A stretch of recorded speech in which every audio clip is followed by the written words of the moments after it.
Beam, சொல்லு beam, எதுக்காக இங்க வந்திருக்க? நம்ம டோலக்பூர் வறண்டு போயிடுச்சு. நம்ம ஊர்ல தண்ணி வேற குறைஞ்சுக்கிட்டே போகுது. இதுக்கெல்லாம் என்ன காரணம்னு சொல்லுங்க.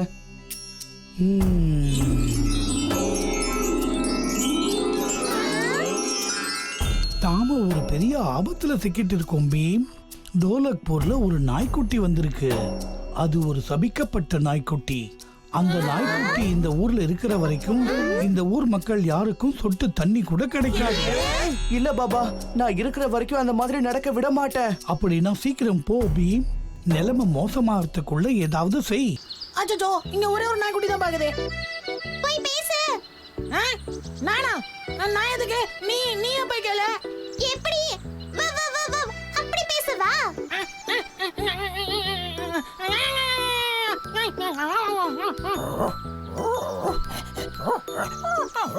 Okay okay okay. என்னாச்சு? அட சொல்லுப்பா. அது சொல்லுது ஸ்கூலும் கோயிலும் அதுங்களோட ஏரியாவா. அதனால புது நாய்க்குட்டிங்களா அதுங்களோட ஏரியாவுக்கு வரவே வராதாம்பா.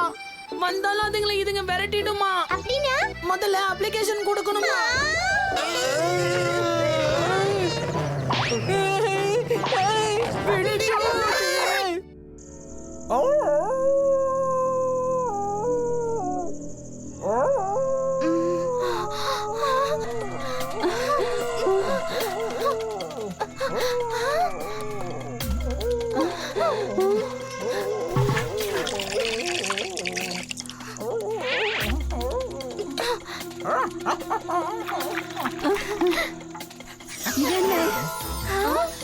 இங்க என்ன நடக்குது?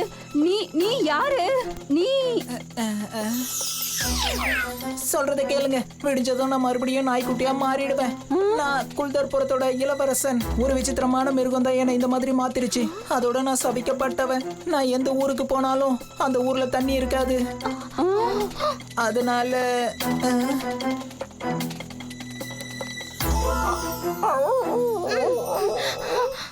அப்பா, அந்த மலை எவ்வளவு அழகா இருக்குல்ல. ஆமாமா, ரொம்ப அழகா இருக்கு. கொஞ்சம் வேகமா நடங்க. நம்ம கிட்ட இப்போ நேரம் குறைவா இருக்கு. ஒரு வழியா வந்து சேர்ந்துட்டோம். அங்க பாருங்க, எல்லாம் நம்மள தாக்க வருதுங்க. இங்க பாருங்க, நீங்க எல்லாரும் இந்த பெரிய மரத்துக்கு பின்னாடி போய் ஒளிஞ்சுக்கோங்க. போங்க. காளியா, நீ ஏன் கூட வா.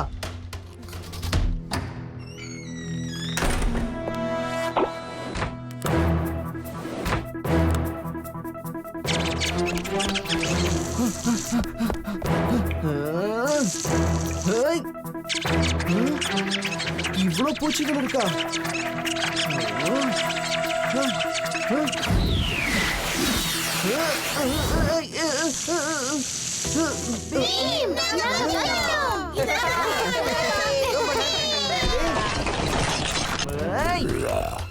இந்தா, நல்லா வாங்கி கட்டிக்கோ. ஹோலி கொண்டாடணும்ல. சும்மா உரிமிக்கிட்டே இருப்பியா? வேற ஏதாவது பண்ணுவியா? இது எப்படி இருக்கு? நல்லா இருக்கா? நல்லா வாங்கிக்கோ. உன்னை அழிச்சிடுறேன். மழை பெய்ய போகுது.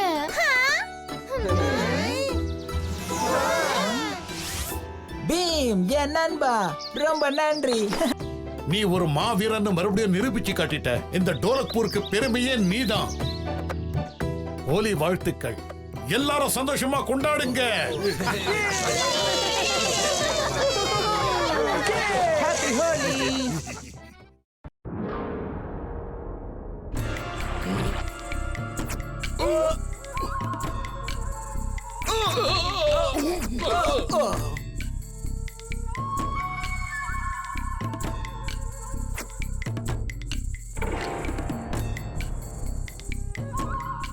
ஏய், யார் நீங்க?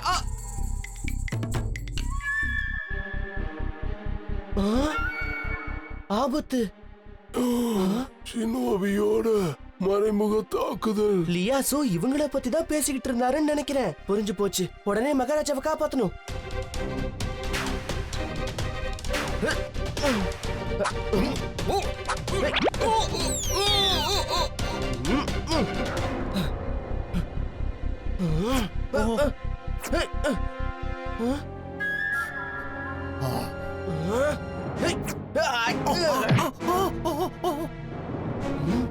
ஷினோபி நினைச்சதை சாதிக்காம விட மாட்டாங்க.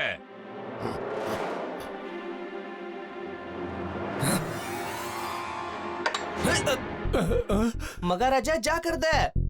என்னுடைய வீரர்கள் எல்லாரும் எங்க போனாங்க?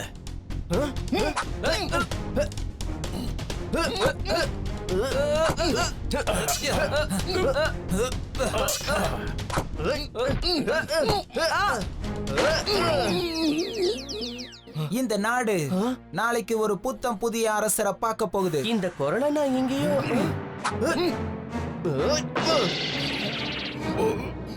இந்த குரல் யாரோடதுன்னு எனக்கு தெரியும். அதுக்கு நீ அழியணும்.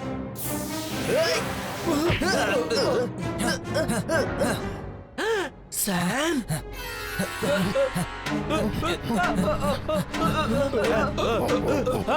பீம் பீம் அவங்கள விடாத.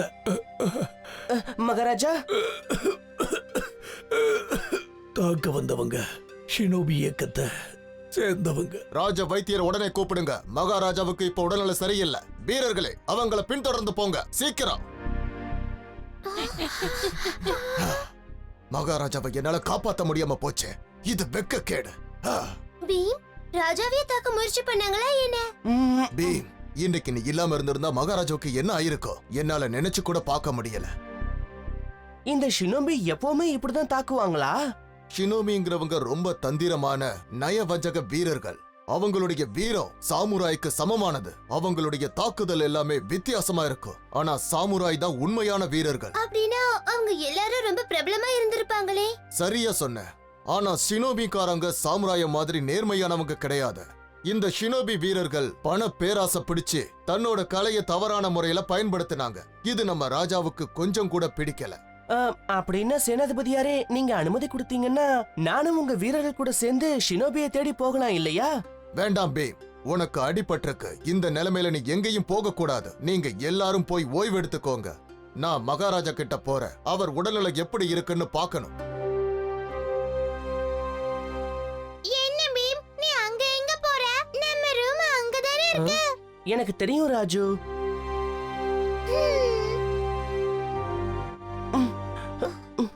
பீம், என்ன நடந்துச்சுன்னு மறைக்காம எங்க கிட்டயாவது சொல்ல. இன்னைக்கு மகாராஜாவை அழிக்க வந்த ஷினோபி ஆளுங்கள்ல நம்ம சாமையும் நான் பார்த்தேன். ஆனா நான் யாருன்னு அவனுக்கு தெரியல. இல்ல ஜக்கு, நான் அடிச்சு சொல்லுவேன். அது நிச்சயமா நம்ம சாம் தான். அவன் கண்ணை என்னால மறக்கவே முடியாது. அதோட அவன் யாருக்கோ கட்டுப்பட்டு இருக்கான். அப்படின்னா ஷினோபிக்காரங்க சாம மயக்கி அவங்களோட கூட்டத்துல சேர்த்துட்டாங்களா? அதோட ஊர்ல காணாம போன மத்தவங்களும் அங்க அடிமையா இருக்காங்கன்னு நினைக்கிறேன். மத்தவங்கனா அதாவது காணாம போன சாமராச சொல்றியா? ஆமா, லியாசோ அங்கிளை தாக்கிட்டு போகும்போது கூட அவர் ஷினோபி பேரை தான் சொல்லிக்கிட்டு இருந்தாரு. இங்க என்னமோ ஒரு பெரிய சதி திட்டம் நடந்துகிட்டு இருக்கு. அதுவும் பயங்கரமான ஒரு திட்டம். அதுலதான் நம்ம சாம் சிக்கிக்கிட்டு இருக்கான். எப்படியாவது நான் அவனை இதுல இருந்து காப்பாத்தியே தீருவேன். என்ன இந்த பெரியவர் தொபகட்டியர்னு வந்து நிக்கிறாரு? அங்கே நில்லுங்க, நீங்க ஷினோபி தானே? அமைதியா இருங்கப்பா, அமைதியா இருங்க. நான் ஷினோமியும் கிடையாது, ஷினோபியும் கிடையாது. அப்ப இந்த நேரத்துல இங்க என்ன பண்ணிட்டு இருக்கீங்க? இருட்டா இருக்கு இல்லையா, அதனால கண்ணு சரியா தெரியல. மூலிகைகளை தேடி நான் இங்க வந்தேன். அப்போதான் உங்களை சந்திச்சேன். உங்க எல்லாருக்கும் ஏதாவது பிரச்சனையா? அப்படியெல்லாம் ஒண்ணும் இல்ல. நீங்க ஏன் கூட வாங்க, உங்களை வீட்டுல கொண்டு போய் விட்டுடுறேன். உனக்கே பிரச்சனை இருக்கும்போது எனக்கு உதவி செய்ய நினைக்கிறியே, உண்மையிலே நீ ஒரு யோஷாதான். யூஷா, நீங்க சொல்றது எனக்கு புரியலையே. நாளைக்கு இடோ இஷின் இதோ இந்த இடத்துல இருந்து தான் தாக்குதலை ஆரம்பிக்க போறேன். தாக்குதல் ஆரம்பிச்ச அடுத்த நிமிஷம் இந்த நாடு அப்படியே மண்ணோட மண்ணா சாய போகுது. கூடாது. ஷினோபி இயக்கத்துல வலுக்கட்டாயமா சேர்க்கப்பட்ட சாமுராய் வீரர்கள் இறந்துடுவாங்க. சாம், நான் சாம காப்பாத்தி ஆகணும். மத்தவங்களையும் காப்பாத்தணும். நான் அவனுக்கு வாக்கு கொடுத்திருக்கேன். இடோ இஷேனோட சேனைகளை ஒருவேளை உன்னால சமாளிச்சிட முடியும். ஆனா நயவஞ்சகமான ஷினோபி வீரர்களை உன்னால ஒண்ணுமே பண்ண முடியாது. ஆனா இப்பதான் பீம் 4 ஷினோபி வீரர்களை 4 சாத்து அப்படின்னா நிச்சயமா நீ ஒரு யோஷாதான். யோஷா யோஷான்னு என்ன சொல்லிட்டு இருக்கீங்க? ஒண்ணுமே புரியல. உனக்கு ஏதாவது புரியுதா? என்னால உனக்கு இப்போ உதவி செய்ய முடியும். ஆனா உன்னோட கையில காயம் பட்டிருக்கேன். என் கையில பட்ட காயத்தை விட என் நண்பனோட உயிர் தான் எனக்கு முக்கியம். பிரமாதம். அப்படின்னா உடனே உங்க எல்லாருக்கும் நான் பயிற்சி ஆரம்பிச்சே ஆகணும். எல்லாரும் பயிற்சி எடுத்துக்கங்க.